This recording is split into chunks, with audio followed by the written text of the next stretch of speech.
Hi, I'm Andy Sulak with LAE Software, back for another installment in our series on how to manually import your PSTs using existing tools, which PSD Migrator can do completely automated for you. But if you want to test it out, if you need to do this for just maybe one or two users, here's more of that instruction series. So last time we did determining which PST files you want to import.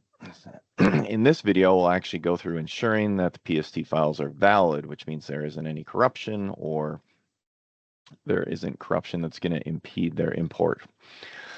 So once you have your list of PSTs that you want to import, you actually have to go through and mount them in Outlook to determine what the data was in them. And in the course of mounting them, making sure that there aren't any errors that come up. Sometimes you'll see an error pop up when a file is mounted that it can't be read or it's not a valid PST file. In that case, you might actually have corruption of the PSTs. And we actually have a pretty in-depth article about the different levels of corruption, because there can be anywhere from just slight corruption of the data within the file, so that a couple message objects might not be accessible. You might not be able to move those.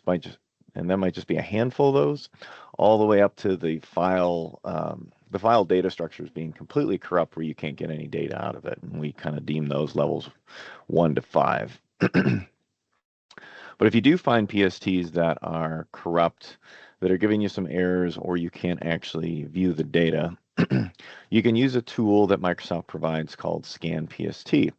Actually, what I'm going to do is show you real quick here.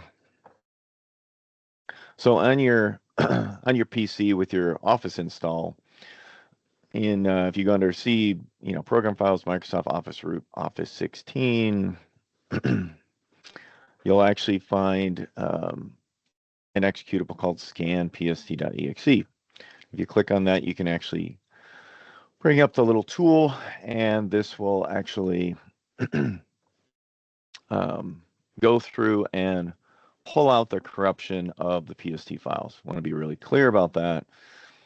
It will scan it, and when it finds corrupt objects within a PST, it will pull them out.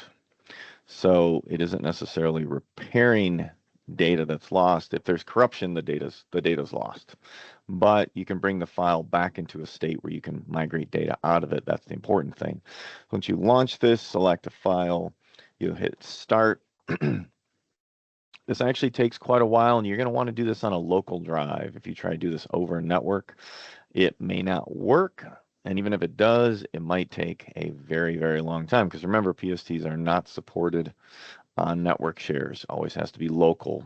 And if you want to take a backup of that, you need to make sure that you also have enough data for not only the file itself, but then a backup. So if for some reason it was working on it and all the data was pulled out, you still wanted a backup, you'd have that as well. So you'd have to go and launch that. It's also possible that you might need to run scan PST multiple times. So for each PST that you want to migrate, that you find might have some corruption, you're looking at quite a bit of time to do this. Again, PSD Migrator, our application, can do this automatically in the background, but if you want to try this on your own, this is part of the steps on the path to the manual import process. Thanks a lot, and we'll see you again next time.